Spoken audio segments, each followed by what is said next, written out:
بسم الله الرحمن الرحيم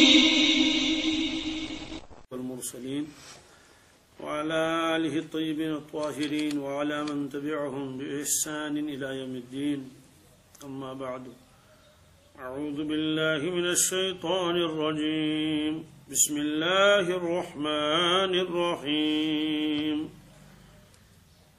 يا أيها الذين آمنوا إذا قمتم إلى الصلاة فاغسلوا وجوهكم وأيديكم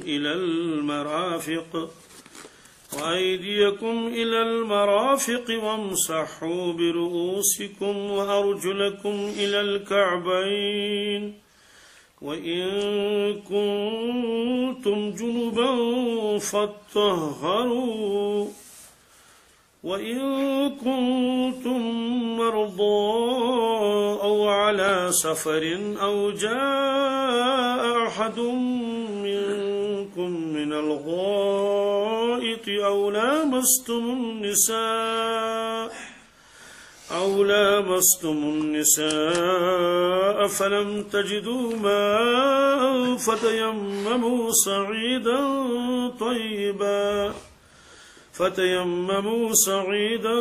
طيبا فامسحوا بوجوهكم وأيديكم منه ما يريد الله ليجعل عليكم من حرج ولكن يريد ليطهركم وليتم نعمته عليكم لعلكم تشكرون صدق اللہ المولانا العظیم۔ یہ سورہ مائدہ کی 6 آیت ہے۔ اس میں اللہ تبارک تعالیٰ نے وضو کا بیان بھی فرمایا اور تیمم کا بھی ایک ہی آیت میں۔ وضو کا بیان تو پہلے ہو چکا کہ اللہ تبارک تعالیٰ نے فرمایا وضو بنانا ہو تو 4 فرائض پورے کر لو۔ چہرے کو دھونا ہے، دونوں ہاتھوں کو کوہنیوں سمیت، سر کا مسح کرنا ہے، دونوں پاؤں کو ٹکنوں کے سمیت۔ آگے اللہ تبارک تعالیٰ فرماتے ہیں اگر کوئی آدمی بے غسل ہو، غسل کی حاجت ہو تو اس کو خوب پاک ہونا چاہیے، یعنی وہ غسل کر لے۔ پھر آگے فرمایا اگر کوئی بیمار ہو یا سفر میں ہو یا اسی طرح سے وضو کی ضرورت ہو، غسل کی ضرورت ہو، فلم تجدوا ماء، اور اگر آپ کے پاس پانی نہیں ہے، یعنی پانی نہیں ہے، سفر میں ہے یا پانی تو ہے لیکن بیمار ہیں، آپ پانی استعمال نہیں کر سکتے، فتیمموا صعیدا طیبا، اللہ رب العزت فرماتے ہیں پھر تم تیمم کر لو پاک مٹی سے۔ فامسحوا بوجوہکم وایدیکم منہ، اور پاک مٹی سے تیمم کر لو، ایک تو چہرے پر وہ پھیر لو وہ ہاتھ، اور دونوں ہاتھوں پر پھیر لو کوہنیوں سمیت۔ گویا اللہ تبارک تعالیٰ نے اس میں فرائض بھی بیان فرمائے۔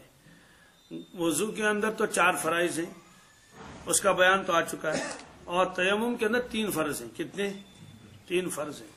ایک فرض ہے نیت کرنا، وضو میں نیت کرنا فرض نہیں۔ اگر آدمی ویسے ہی اعضائے وضو دھو لے، نماز پڑھنے کا ارادہ نہیں تھا یا وضو کی نیت سے نہیں کیا، اتفاقاً اس کے بعد اذان ہو گئی اور اس کو فوراً خیال آیا کہ بھائی نماز کا وقت ہو گیا، اب مجھے نماز پڑھنی چاہیے، تو دوبارہ وضو کرنے کی ضرورت نہیں۔ مثلا اس نے کیا کیا تھا، کھیت میں کام کر رہا تھا، کھیت میں کام کرتے کرتے آدمی کے اوپر تو گرد و غبار آتا ہے، کبھی پانی میں بھی کام کرنا پڑتا ہے، تو اس میں جو ہے وہ کھیت میں کام کر رہا تھا تو یہاں تک تو دونوں پاؤں تو اس میں تھے ہی پانی میں، اور کیچڑ بھی لگا ہوا تھا، اور بھی کام کر رہا تھا، ہاتھوں میں بھی کیچڑ لگا ہوا ہے۔ تو اس کے بعد اس نے کہا چلو ٹھیک ہے اب میں ہاتھ پاؤں صاف کر لوں گا، کسی کام کے لیے بھی، جیسے کھانا کھانا ہو اور کوئی کام کر لیا، کام ختم کر لیا۔ اس کے بعد اس نے جو ہے وہ چہرہ بھی دھو لیا اور پاؤں ہاتھوں کو بھی دھو لیا، اور اس طرح سے پاؤں پر بھی پانی وانی پھیر دیا، پانی صاف کر لیا، اور سر پر بھی یوں کر لیا، گیلے ہاتھ اس پر پھیر دیے، سر کے بال بھی ذرا ٹھیک کر لیے۔ اب اس کے بعد وہ چلا۔ اب سوال ہے کہ وہ جو اس وقت وضو کر رہا تھا وضو کی نیت نہیں تھی بلکہ صرف اپنے ہاتھ پاؤں سے کیچڑ دور کرنے کی نیت تھی۔ اب سوال ہے کہ یہ تو اعضاء دھل گئے، چہرہ بھی دھل گیا، ہاتھ بھی دھل گئے، سر کے اوپر اس نے ہاتھ بھی پھیر لیا اور پاؤں بھی دھو لیے، یہ سب کیچڑ ویچڑ صاف کر لی. اب مسئلہ یہ ہے کہ اگر یہ نماز پڑھنا چاہے پڑھ سکتا نہیں پڑھ سکتا ہے؟ کہتے پڑھ سکتا ہے. کیوں؟ کہتے ہیں اعضاء وضو تو دھل گئے، اعضاء وضو تو دھل گئے سارے کے سارے، وضو تو ہو گیا. تو اس کا مطلب تو یہ بھی پاک ہے، یہ بھی پاک، سب نماز پڑھ سکتا ہے. نیت کرنا سنت ہے، اس میں ثواب مل جائے گا. اس میں نیت فرض بھی نہیں اور واجب بھی نہیں. یہ ہے وضو میں. کس میں؟ لیکن تیمم میں نیت ضروری ہے. کیوں؟ اس لیے کہ تیمم قائم مقام ہے وضو کے. کس کے؟ تیمم قائم مقام ہے وضو کے، پانی کے. پانی جب خود ہے تو خود ہے ہی، لیکن جب اس کی جگہ دوسرا آئے گا، اس کا نائب آئے گا، تو اس کے لیے تو کچھ شرائط زیادہ لگا دیے گئے. تو تیمم کے اندر نیت شرط لگا دی گئی. اور یہ کہاں سے ثابت ہے؟ یہ خود لفظ تیمم سے ثابت ہے. فتیمموا کے معنی ہی آتے ہیں ارادہ کرنا. جیسے قرآن پاک نے فرمایا وَلَا تَيَمَّمُوا الْخَبِيثَ مِنْهُ، دیکھو صاف مال کے ساتھ خراب مال نہ ملانا. تو خراب مال کو صاف مال کے ساتھ مت ملا. وہاں تیمم کا لفظ آئے، ارادہ مت کر لو کہ میں وہ مال اس کے ساتھ ملا دوں گا. تو تیمم کے لفظی معنی اس کے اندر خود آتے ہیں ارادے کے. تو اس کا مطلب اللہ تعالیٰ فرمائے ارادہ کر لو، تم پاک مٹی کا تیمم کرنے کا ارادہ کر لو. تو اب جب ارادہ خود ہی اس کے اندر آ گئے، اس لیے فقہاء کرام نے فرمایا اس میں تیمم کے اندر جو شرط ہے نیت کرنے کی، کہ پہلے نیت کر لے یا اللہ میں تیمم کر لیتا ہوں تاکہ میں وضو کر لوں یا نماز پڑھ لوں. اور غسل کے تیمم کے لیے غسل کی نیت کر لے، اور وضو کے تیمم کے لیے کس کی لے کے کرے؟ وضو کی. بھائی مجھے وضو بنانا ہے، تیمم کی تیمم کر لیا. خلاصہ یہ ہے کہ تیمم میں وہ نیت کرنا ایک فرض ہے. دوسرا فرض اللہ تبارک نے خود فرمایا فَامْسَحُوا بِوُجُوهِكُمْ، کہ اپنے چہروں کے اوپر اپنے ہاتھوں کو پھیر لو. صرف ہاتھ نہیں پھیرنے ہیں، پہلے ہاتھوں کو مٹی کے ساتھ یا جو مٹی کے جنس سے ہو اس پر ہاتھ لگانا ضروری ہے. اس کی روایت بھی آئے گی. اس کا طریقہ کیا ہے؟ تیمم کا طریقہ پہلے دکھا دیں گے. تیمم کا طریقہ یہ ہے جس طرح سے وضو میں ہم لوگ جو ہے وہ آستین کو اوپر چڑھاتے ہیں، یا آستین چڑھانی اس لیے ضروری ہے، اگر اوپر سے ہی دکھایا تو کوئی سمجھے گا شاید تیمم جو اوپر سے ہی کرنا ہے کپڑوں سے. یہ ہے پہلے نیت کر لے. نیت ہے دل کا ارادہ، دل کا کہ بھائی مجھے نماز پڑھنی ہے، وضو کی ضرورت ہے، مجھے پانی نہیں ہے. تو یوں ہاتھ رکھے اس کے اوپر. کس کے اوپر؟ چاہے مٹی کے اوپر رکھے، پاک مٹی ہونا ضروری ہے، یا وہ چیز جو مٹی کے جنس سے ہو، جیسے پتھر، جیسے اور سنگ مرمر ہو، سنگ سیاہ ہو، کچھ بھی ہو، وہ بھی تو پتھر ہی ہے. سنگ کے بنے پتھر. یوں ہاتھ رکھ لیا. اور یہ تو ہے فرض ہاتھ رکھنا، لیکن ہاتھوں کو آگے پیچھے کرنا، تھوڑا سا یوں کر لیا، تھوڑا سا یوں کر لیا، یہ سنت ہے. ہاتھ رکھ لیا، یوں کر لیا. تو اس کے بعد کیا کرنا؟ اب پہلا فرض کو پورا کرنا ہے.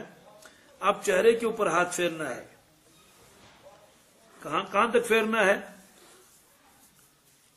جتنا حصہ وضو میں چہرہ جو ہے دھویا جاتا ہے، وضو میں کتنا حصہ چہرہ کا دھویا جاتا ہے، یہاں سر کے بالوں سے لے کر اور ٹھوڑی کے نیچے تک، ایک کان کی لو سے لے کر دوسرے کان کی، اس پورے حصے میں اس کا ہاتھ پھیرنا ضروری ہے. ایسے اس طرح سے کر لے گا. تو یہ ایک فرض ہو گیا. نیت ایک ہو گیا، یہ دوسرا فرض ہو گیا.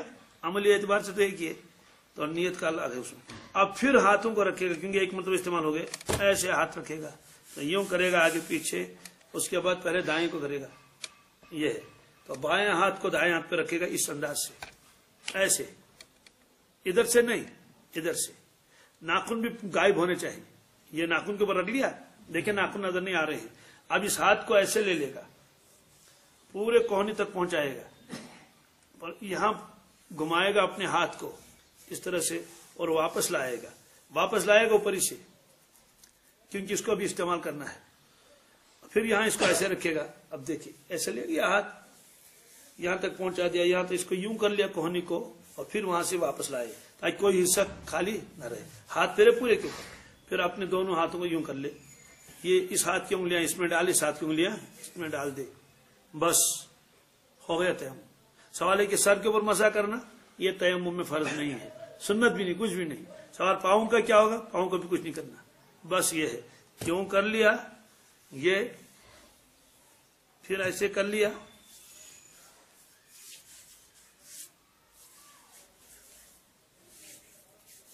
بس اتنا ہے تیمم، کیونکہ اللہ تبارک تعالیٰ نے تیمم کی فرائض خود بیان فرمائے کہ ایک تو ارادہ کر لو، نیت کر لو، اور اس کے بعد کیا کر لو، اس کے بعد چہرے پر ایک مرتبہ ہاتھ پھیر لو اور پھر دونوں ہاتھوں کو کوہنیوں سمیت پھیر لو، ہاتھ یہاں تک کوہنیوں تک۔ اب سوال ہے کہ تیمم کس کس چیز پر کر لیں گے؟ کہتے ہیں کہ ہر وہ چیز جو مٹی میں رہتی ہے، مٹی کے جنس سے ہے اور جلانے سے جلے نہیں، جلانے سے پگھلانے سے پگھلے نہیں۔ جیسے پتھر، آپ پتھر کو جلائیں گے، گرمی کی وجہ سے پھٹ تو سکتا ہے لیکن شمع کی طرح پگھلے ایسا نہیں، اور پتھر کو راکھ ہو جائے ایسا بھی نہیں۔ مثلا لکڑی ہے جل جائے گی، گھاس ہے گھاس فوراً جل جائے گا۔ تو اصل مطلب یہ ہے، تو اس میں کیا کیا آتا ہے؟ مٹی کے جن سے ریت بھی ہے، مٹی بھی ہے، اور اس طرح سے مٹی سے بنائی ہوئی چیزیں، مٹی سے بنا اینٹ، وہ اینٹ کچی ہو یا پختہ ہو، تو کچی اینٹ پر بھی تیمم جائز ہے، پختہ اینٹ پر بھی تیمم جائز ہے۔ یا مٹی کے برتن بنائے ہیں، مٹی کے برتن بنا لیے ہیں، جیسے وہ کمہار بناتے ہیں، تو آپ مٹی کے برتن پر کر لیں گے، کیونکہ یہ تو مٹی کی جنس سے ہے، چاہے وہ کچا ہو یا پختہ ہو، یوں کر لیا ہو جائے گا۔ ایسے ہی اگر کوئی پتھر ہی کی کوئی چیز بنی ہوئی ہے، جیسے پتھر کی سل، جیسے اوکھلی، یہ ساری چیزیں ہیں، تو اس پر ہاتھ رکھ کے یوں کر لو، تیمم کر سکتے ہیں۔ اب سوال یہ ہے کہ کیا ہاتھوں پر مٹی کا لگنا ضروری ہے؟ یہ مسئلہ سمجھنا ہے، ہاتھوں پر مٹی کا لگنا ضروری ہے یا نہیں؟ کہتے ہیں کہ جو چیز خود مٹی کے جنس سے ہو یا خود مٹی ہو، اس میں ہاتھوں کے اوپر مٹی کا لگنا ضروری نہیں ہے، بلکہ اگر آپ نے مٹی ہی کے اوپر ہاتھ پھیر لیے، ایسے اللہ کے نبی صلی اللہ علیہ وسلم فرماتے تھے اس کو جھاڑو، کیا کر لو، یہ کر لو، اور اگر پھونک سے کام چل گیا ٹھیک، اگر نہیں تو دونوں ہاتھوں کو یوں کر لو، ایسے نہیں، کیونکہ ان کو استعمال کرنا ہے، ایسے جھاڑ دو، اب ہاتھوں پر پھیر لو۔ دراصل چہرے کے اوپر مٹی کا ملنا یہ مقصود نہیں ہے، بلکہ اسے منع کیا گیا کہ یہ تو بالکل اپنی شکل کو بگاڑنا ہے، یہ کیا لگا رکھا ہے۔ اسی لیے جو فطری شکل اللہ نے دی ہے کسی کو، اس کے اوپر ادھر سے پاؤڈر لگانا اور وہ لگانا اور یہ میک اپ کر لینا، یہ جائز نہیں ہے۔ فطری شکل جیسے اللہ نے، اس لیے فرمایا کہ تم تیمم کر لو گے تو مٹی لگ جائے گی چہرے کے اوپر، تو یہ تو مناسب نہیں ہے۔ اس لیے کہ اگر ہاتھوں پر مٹی زیادہ لگی ہوئی ہے تو پہلے اس کو جھاڑ لو، تب جا کے چہرے پر پھیر لو۔ تو معلوم یہ ہوا کہ اگر وہ پتھر ہے، اگر وہ بالکل دھلا ہوا پتھر ہے، بالکل دھلا ہوا ہے، صابن سے آپ نے اس کو دھو لیا، صاف شفاف پتھر ہے، اس پر آپ تیمم کر لیں گے، تیمم ہو جائے گا۔ برتن ہے، اس پر آپ نے ہاتھ رکھے، مٹی کا برتن ہے، تیمم ہو جائے گا۔ ہاتھوں پر مٹی لگنا ضروری نہیں ہے۔ سوال ہے کہ پھر کہاں لکھا ہے کہ ہاتھوں پر مٹی لگنی چاہیے؟ وہ وہاں ہے کہ وہ چیز ہو جس پر تیمم جائز نہیں ہے اصلاً، لیکن اس کے اوپر غبار ہو، کیا ہو جی، اس کے لیے شرط ہے کہ ہاتھوں پر غبار لگنا چاہیے۔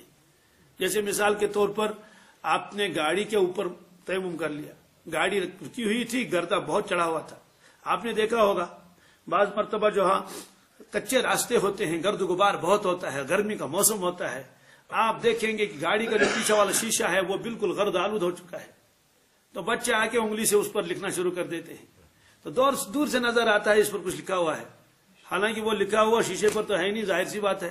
وہ کیا ہے؟ اس کے اوپر مٹی لگی ہوئی اتنی کہ آپ نے جو انگلی گھمائی تو جہاں جہاں سے آپ نے اپنی انگلی وہی سے تو صاف ہو گئے، وہی سے تو، اور باقی تو موجود رہا، تو ایسا دور سے لگتا ہے جیسے اس نے لکھا ہے۔ ظاہر سی بات ہے، ورنہ خالی شیشے پر آپ لکھیں گے تو کیا لکھا جائے گا اتنا گردہ۔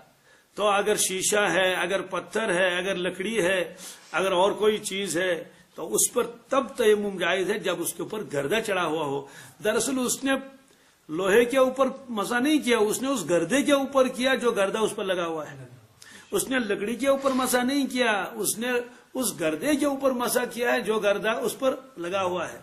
ایسے ہی اگر بسترا ہے، بہت گرد غبار اس میں چڑھا ہوا ہے، آپ نے ہاتھ رکھ لیا، اوہ گردہ، اتنا کچھ کہنے کی بات نہیں، تو گردہ لگ گیا ہاتھوں کو، تو دراصل آپ اس گرد سے جو ہے وہ تیمم کر رہے ہیں، لکڑی سے نہیں، لوہے سے نہیں، کپڑے سے نہیں، جو چیز جلانے سے جل جائے اور پگھلنے سے پگھل جائے اس پر تیمم جائز نہیں ہے۔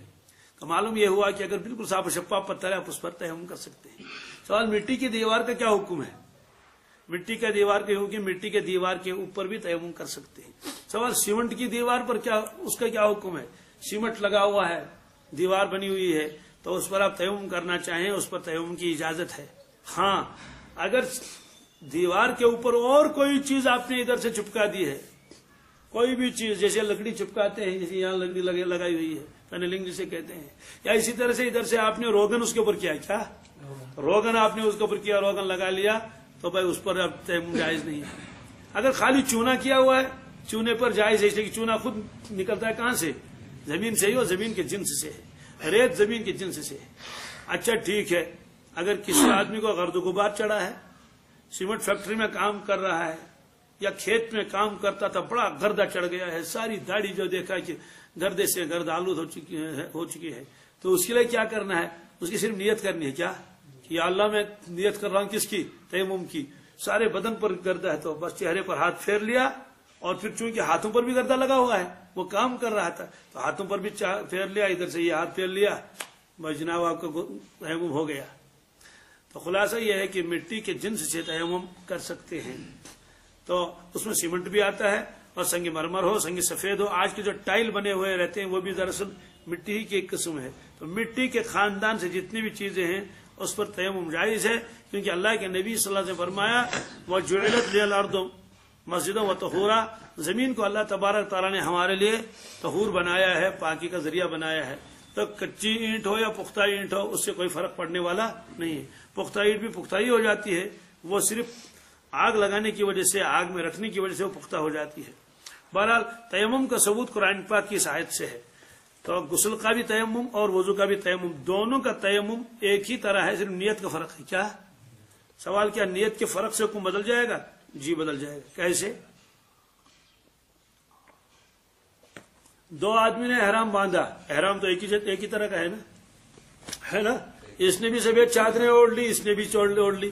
اس نے بھی 2 رکعت نماز پڑھ کے قل یا الکافرون اور قل هو اللہ احد پڑھ لیا، اس نے بھی ایسے ہی پڑھ لیا. ایک ہی جہاز میں سوار ہیں، ایک ہی سفر ہے، سب جا رہے ہیں. اس نے جب نیت کر لی، ایک نے نیت کر لی حج کی، کس کی؟ دوسرے نیت کی کس کی؟ عمرے کی. تو حج والے کا حج والا احرام مانا جائے گا، عمرے والے کا عمرہ والا احرام مانا جائے گا. تو نیت سے بہت فرق پڑتا ہے. آپ مسجد میں داخل ہو گئے، 2-3 آدمی داخل ہوئے، 2 رکعتیں اس نے بھی پڑھ لی، اس نے بھی. اور عجیب معاملہ ہے کہ تینوں نے بالفرض ایک ہی صورت پڑھ لی تھی اپنے اندر سے. اس نے علم تر لیلا، جس نے علم تر لیلا، ایک ساتھ انہوں نے نماز ختم کر لی. ایک آدھ چند سیکنڈوں کا فرق ہو گیا. اب ہم نے اسے کہا کہ بھائی آپ نے کیا نماز پڑھ لی، آپ نے کیا نیت کی تھی؟ اس نے کہا کہ بھائی میری فلاں دن کی فجر کی نماز جو ہے قضا ہو گئی تھی، میں نے اس کی نیت کی. اس کی دوسرے نے کہا کہ آپ نے کیا نیت کی؟ اس نے کہا بھائی میں نے تو تحیت المسجد کی نیت کی. تیسرے سے کہا آپ نے کہا، اس نے کہا میں نے صلاۃ الحاجات کی نیت کی. کس کی؟ تو ظاہر سی بات ہے نماز تو ایک جیسی ہے، تو اس کو کیا ملے گا؟ اس کو فرض کا ثواب ملا، اس کو تحیت المسجد کا ثواب ملا، اور اس کو صلاۃ التوبہ کا ثواب ملا، اس کو صلاۃ الحاجت کا ثواب ملا. تو نماز ایک جیسی ہے، لیکن نیت کے فرق کی وجہ سے ہر ایک کی نماز کو اس کے الگ الگ کھانے میں رکھ دیا گیا.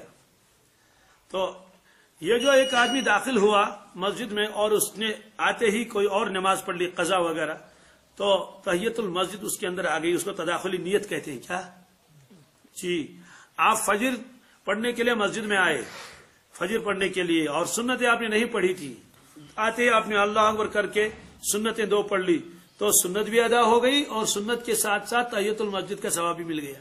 الگ سے پڑھنے کی تحیت المسجد ضرورت اس وقت اس لیے نہیں ہے کیونکہ فجر کی اذان کے بعد اللہ کے نبی صلی اللہ علیہ وسلم نے فرمایا 2 سنتوں کے بغیر اور علاوہ اور 2 فرضوں کے علاوہ اور کوئی نماز نہیں پڑھنی چاہیے. قضا تو پڑھ سکتے ہیں لیکن لوگوں کے سامنے نہیں. اس سے معلوم ہوا کہ نیت کا اتنا فرق پڑ جاتا ہے کہ ایک فرض کی نیت کر لی تو فرض ادا ہو جائے گا، اور سنت کی نظر کر لی تو، اور اگر دکھاوے کی نیت کی، کس کی؟ لوگ کہیں گے جناب یہ تو نماز پڑھ رہا ہے اشراق کی، لوگ کہیں گے اور واہ واہ کریں گے. تو فرمایا کہ کتنا بڑا گناہ ہوگا. گناہ کبیرہ نہیں، شرک لکھ دیا جائے گا اس کے نام میں. کیا لکھ دیا جائے گا؟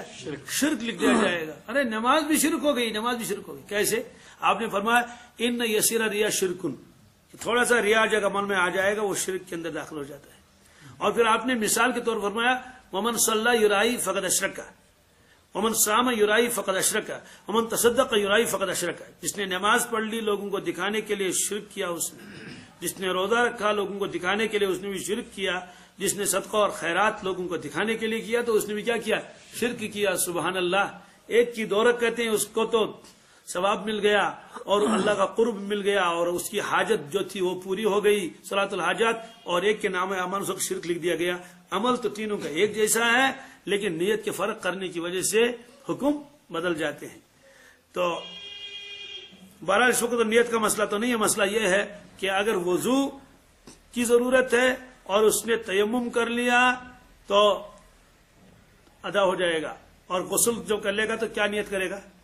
غسل کا تیمم کر لینا ہے تو نیت کر لے تو غسل کا تیمم بھی ہو جائے گا اور وضو کا بھی۔ عملاً دونوں میں کوئی فرق نہیں ہے، اس کے بھی اتنے ہی ارکان ہیں، اس کے بھی اتنے ارکان ہیں۔ اور یہ جو تیمم کا حکم ہے یہ خصوصیت ہے اس امت کی، پچھلی امتوں میں تیمم نہیں تھا، صاف مسئلہ ہے۔ اور حضرت ابو ہریرہ رضی اللہ تعالیٰ عنہ کی روایت ہے، فرمایا کہ رسول اللہ صلی اللہ علیہ وسلم نے فرمایا فضلت علی الانبیاء بست، تمام انبیاء علیہ الصلوۃ والسلام کے مقابلے میں مجھ کو 6 چیزوں میں فضیلت دے دی گئی۔ اس کا مطلب یہ نہیں آپ نے گن کے 6 چیزیں بتا دی، مطلب 6 چیزیں نہیں، یہ ایک خاص موقع پر آپ نے 6 چیزوں کا تذکرہ کیا۔ حالانکہ اس میں معراج کا تذکرہ نہیں، اس میں اور قرآن پاک کے نزول کا تذکرہ، ہزاروں خصوصیتیں ہیں اللہ کے نبی صلی اللہ علیہ وسلم کی، لیکن اس موقع پر آپ نے فرمایا 6۔ کتنی؟ اس میں فرمایا اعطیت جوامع الکلم، مجھے جامع الکلم عطا کیا گیا۔ ہمارا کلام مختصر ہوتا ہے، معنی اس کا بہت وسیع، یہ کلام کی خوبی ہے۔ نصرت بالرعب، مجھے رعب کے ذریعے سے مدد کی گئی۔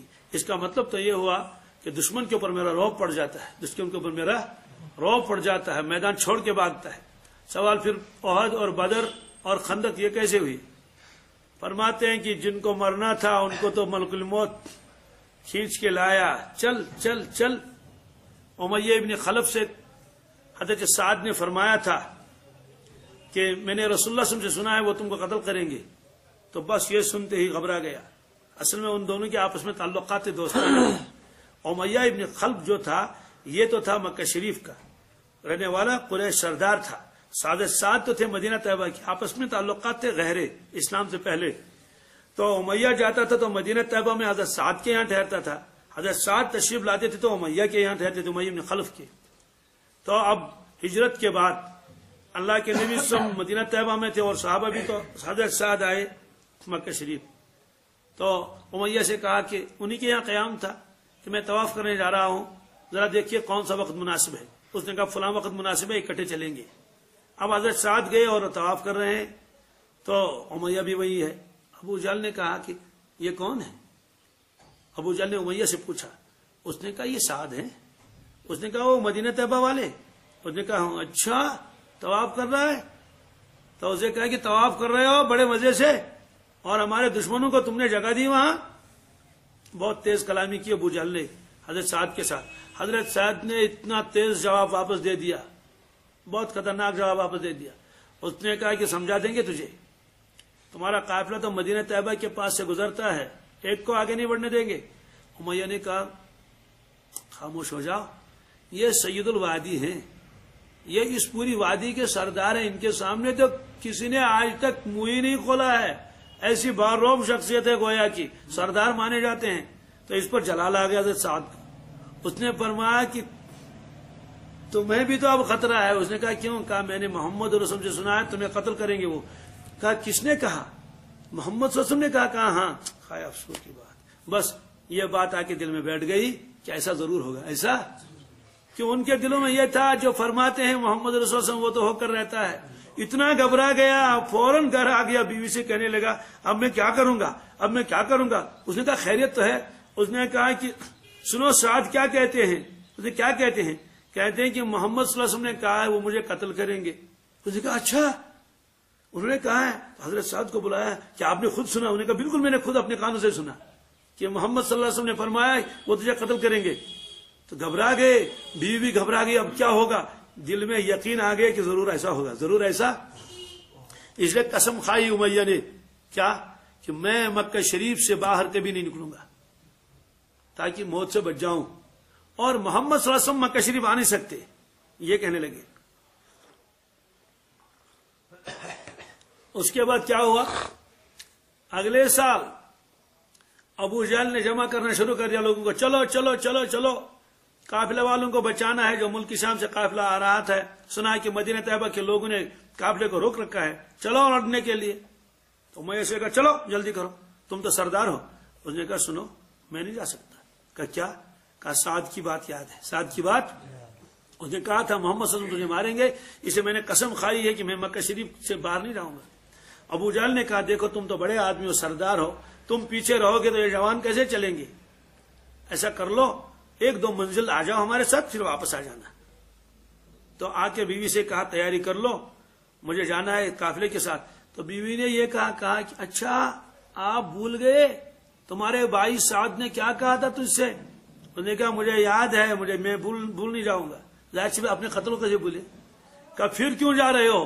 اس نے کہا واپس آنا ہے، 1-2 منزل جانا ہے، چند 1 میل جائیں گے، لوگوں کو تسلی ہو جائے ہاں یہ بھی ہمارے ساتھ ہے، قافلے آگے جائیں گے، میں پیچھے آ جاؤں گا واپس مڑ کے۔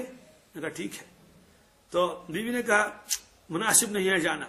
اس نے کہا نہیں میں بالکل واپس آ جاؤں گا۔ ابھی چلے 1 منزل پر پہنچے، واپس آنے کا ارادہ کر رہے ہیں، واپس نہیں آ پا رہے ہیں۔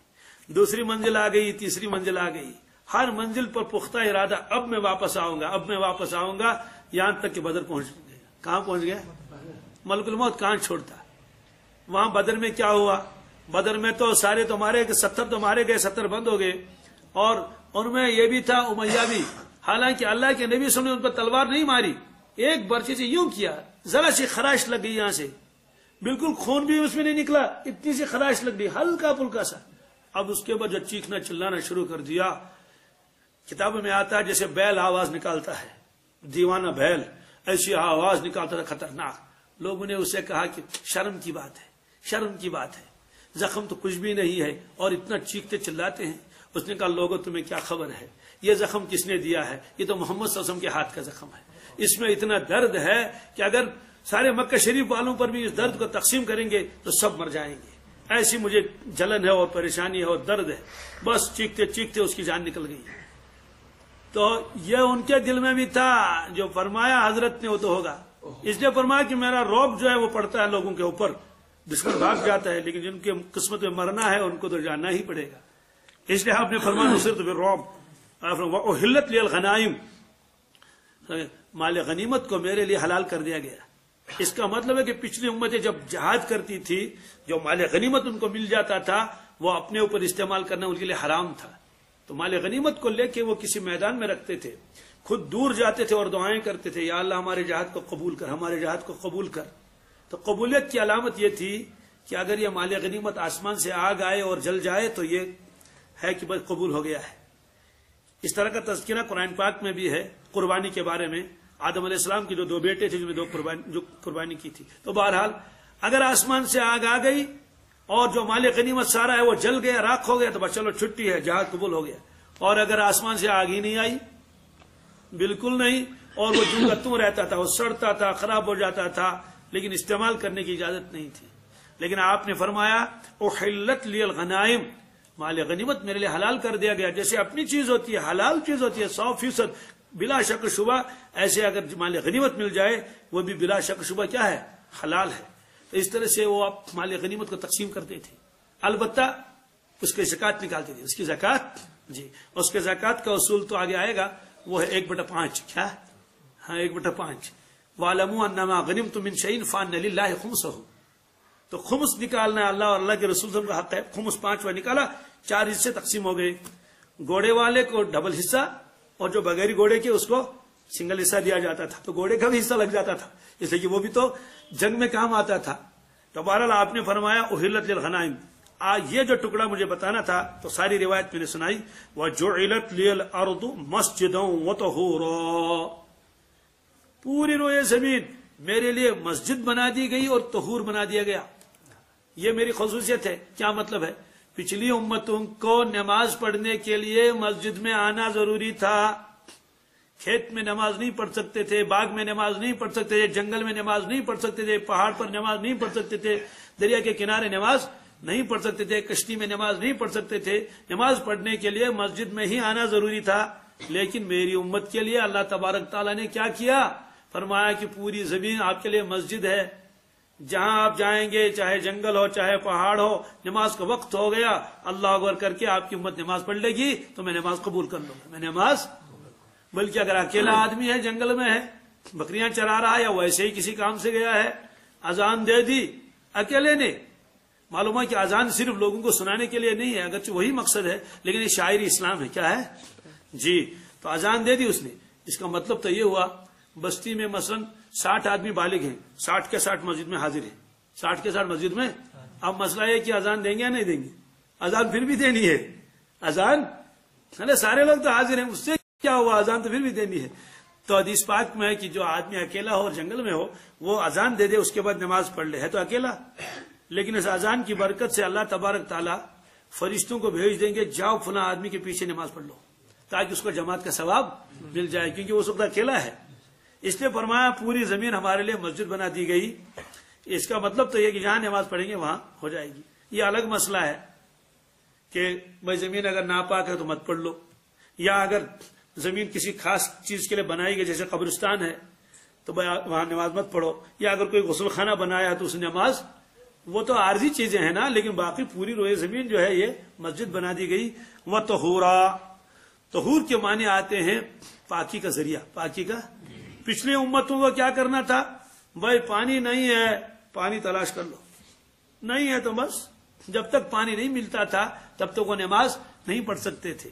آپ نے فرمایا کہ میری امت کے لیے اللہ تبارک تعالیٰ نے زمین کو اور میرے لیے زمین کو بنایا پاکی کا ذریعہ۔ اس کا مطلب کیا ہے، وضو کرنے سے جیسا آدمی پاک ہو جاتا ہے، غسل کرنے سے آدمی جیسا پاک ہو جاتا ہے، بالکل تیمم سے ایسا ہی پاک ہو جاتا ہے۔ تیمم آدمی کر لے بلا شک شبہ اور بغیر کسی دگدگے کے آ کے نماز پڑھ لے، طواف کر لے، اس میں بالکل کوئی حرج، بالکل کوئی فرق ہی نہیں ہے۔ یہ غسل کیے ہوئے ہے اور یہ تیمم کیے ہوئے ہے، جب وہ شرائط پائے جائیں۔ یہ بالکل ایسا ہے، ایک آدمی نماز پڑھنے کے لیے آ گیا، اس نے پاؤں دھو لیے، اس نے پاؤں، دوسرا آدمی اس نے خف کے اوپر مسح کیا، تو جتنا ثواب اس کو ملے گا اتنا ثواب اس کو بھی ملے گا۔ تو یہ نہیں کہا جائے گا جناب پاؤں دھونے والا افضل ہو گیا کس سے، اس سے نہیں، کیوں، وہ اجازت شریعت نے دے دی ہے۔ تو اس طرح سے تیمم والا نماز بھی پڑھا سکتا ہے، امامت بھی کر سکتا ہے، تیمم والا، یہ کتابوں میں لکھا ہے کہ متیمم کے پیچھے متوضی نماز پڑھ سکتا ہے۔ اسی طرح سے جیسے خف کے اوپر مسح کرنے والا امامت کرے اور پیچھے بہت سارے لوگ ہیں انہوں نے پاؤں کیا ہے دھو لیے، یہ نہیں کہا جائے گا کہ جناب آپ نے تو خف پر مسح کیا ہے آپ پیچھے چلیے، اس نے تو کیا کیا ہے پاؤں دھو لیے، یہ آگے بڑھ جائے گا۔ فرماتے نہیں، ماشہ کے پیچھے اور غاسل جو پاؤں کو دھوئے گا اس کی نماز ہو جاتی ہے، اس لیے کہ خود اللہ کے نبی صلی اللہ علیہ وسلم مسح فرماتے تھے اور اس کے بعد نماز پڑھاتے تھے، اور بے شمار صحابہ ہوتے تھے ان پر تو خف ہی نہیں ہوتا تھا، وہ پاؤں دھو لیتے تھے۔ اس لیے فرمایا کہ مٹی کو اللہ تبارک تعالیٰ نے ہمارے لیے زمین کو بنایا طہور، یعنی پاکی حاصل کرنے کا ذریعہ۔ آگے فرمایا وَأُرْسِلْتُ إِلَى الْخَلْقِ كَافَّةً، مجھے اللہ تبارک تعالیٰ کی جانب سے پوری مخلوق کے لیے نبی بنا کر بھیجا گیا، اور اس کا مطلب ہے کہ میری خصوصیت ہے اور کسی کی خصوصیت یہ حضرت نے فرمایا۔ اور یہ قرآن پاک میں بھی ہے کہ باقی انبیاء علیہ الصلوۃ والسلام کے بھیجنے کا تذکرہ تو علاقوں کی طرف کیا گیا، وَإِلَىٰ عَادٍ قَوْمَ هُودًا وَإِلَىٰ ثَمُودَ قَوْمَ صَالِحًا وَإِلَىٰ مَدْيَنَ قَوْمَ شُعَيْبًا، تو کسی کو مدین بھیجا، کسی کو مصر بھیجا، کسی کو قوم عاد کی طرف بھیجا، تو اسی طرح سے کسی کو سمود کی طرف بھیجا، تو فرمایا کہ لیکن مجھے جو بھیجا گیا پورے عالم کی طرف بھیجا گیا۔ یہ فرمایا کہ اِنَّا أَرْسَلْنَاكَ كَافَّةً لِلنَّاسِ بَشِيرًا وَنَذِيرًا، یہ فرمایا۔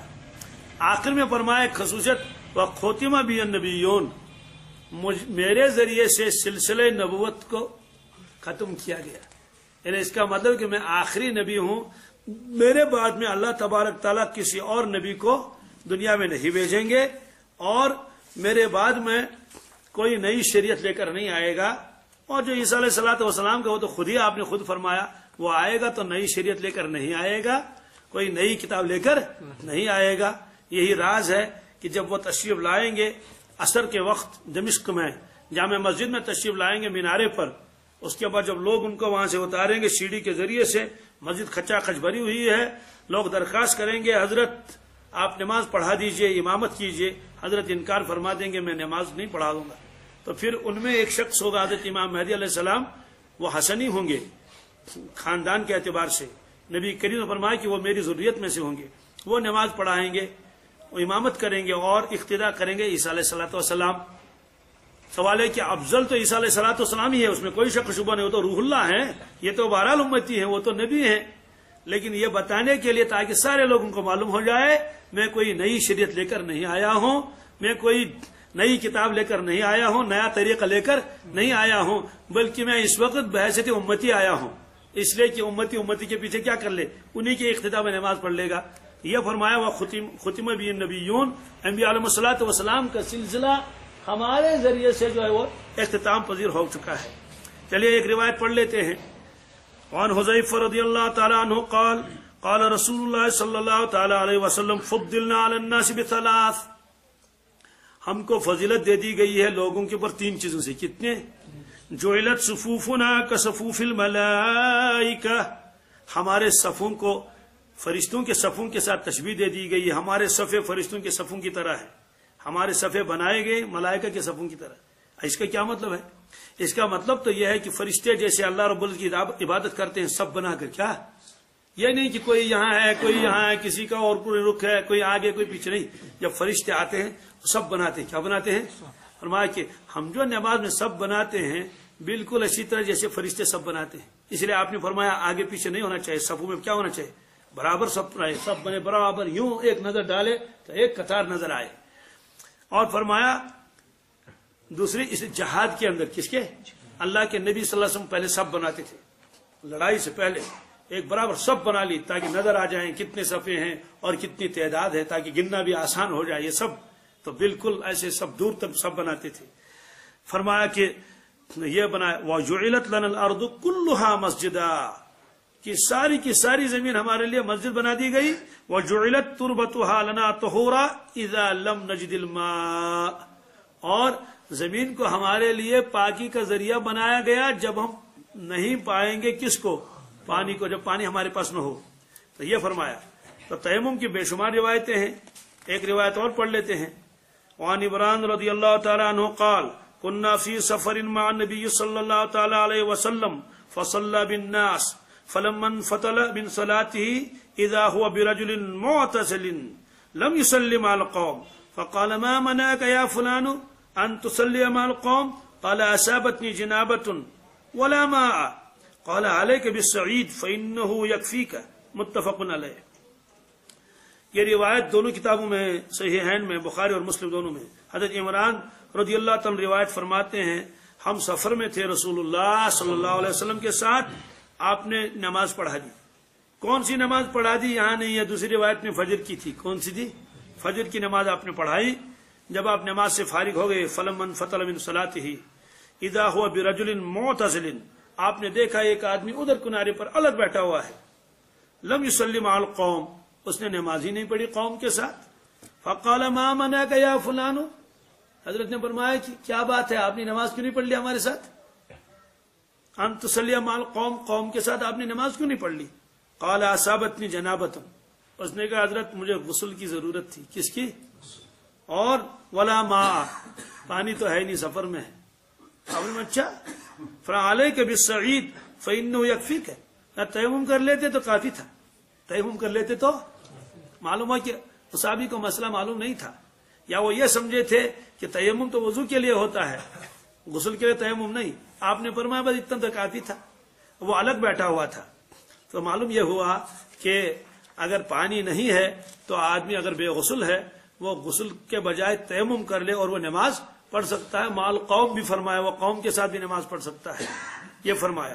یہ روایتیں آگے آ رہی ہیں تفصیل کے ساتھ، اس میں اور بھی مسائل آئیں گے اور بھی روایتیں آئیں گی۔ آج چونکہ کام کا وقت ہے نا، اس لیے گھڑی کی طرف بھی دیکھنا پڑتا ہے۔ اللہم صلی علی سیدنا محمد وعلی آل سیدنا محمد وبارک وسلم علیہ۔